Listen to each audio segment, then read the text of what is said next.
say too much. I feel like I don't want to say too much because, I'll come back later in a few months and be like, I told you so, loud as fuck. So I think maybe I'll just sit back and wait till then. But if I'm going to say a little something, something like the pastor on Sunday, I'm going to keep it short. I'm going to keep it cute. I'm going to wrap it up. I'm going to give you the short version of it. Carl commenting this under Casey's post, it's one of those things where I feel like as fans and viewers, we just need to sit back and just let it play out. Like, unfortunately, we had to learn from last season. Like, this is just a canon event.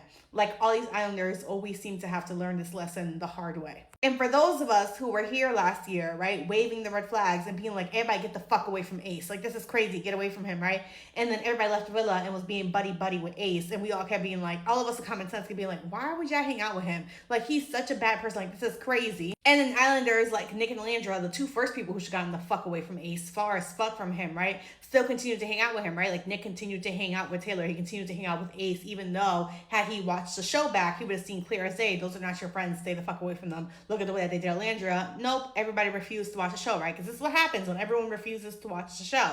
And because you, for the sake of keeping the friendship and keeping the family, and we're all such close friends, so we're going to ignore what everybody else says. And this is delusion of like, everybody's just parasocial. All of you guys were not in the villa with us, so you don't understand what it was like in the villa. You don't understand what our connections were like, blah, blah, blah, blah. And like I've said in the past, while editors do isolate certain moments, right? And editors can 100% of the show production can give people a certain edit. One thing that production does not do is force someone to behave in a way that's not in their character. Production doesn't make shit up. So yes, maybe production hides all their good moments and only shows their bad moments, but those bad moments did happen. It's true to their character. It is who they are. So it's like, we actually didn't have to be in the villa with you guys. We got the main parts of everybody's character. We did. Everyone's character was in fact shown.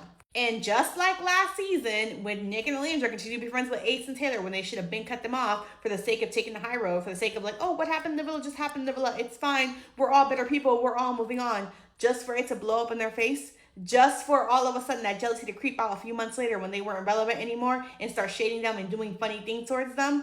Oh, who could have seen that coming? And we're going to see the same story play over again. In a few months, or I would say around this time next year, Casey is going to pop out and he's going to start running his mouth and saying disrespectful and kind of like playing in an eye's face again, right? Because it's convenient, because it gets clicks, because nobody actually gives a fuck about him and he wants people to tune into what the fuck he's up to. So he'll do what Ace did, right? Where Ace went on that interview and kind of accused Nick of having STDs, accused Nick and Landra being fake, saying all this foul shit so that people would click on his interviews, so people would care what he says. Casey's going to follow that exact playbook. And then Carla and I are going to sit here and be like, we could have never seen this coming. What? I don't understand why he's doing this. But this is so out of character for him. This is not who he is. The same exact way they're all still hanging out with Sincere. All as a group are all still hanging out with Sincere, and nobody has any smoke for Sincere. Nobody cares about Sincere's behavior. And it's like, okay, well, when? Because it's not a matter of if, it's a matter of when Sincere gets comfortable enough to do Melanie filthy, because he's going to do her filthy. And the longer that he has to behave, the longer that he has to be on his best behavior and pretend to be a good person, the dirtier he's going to do her, the more disgusting he's going to play her.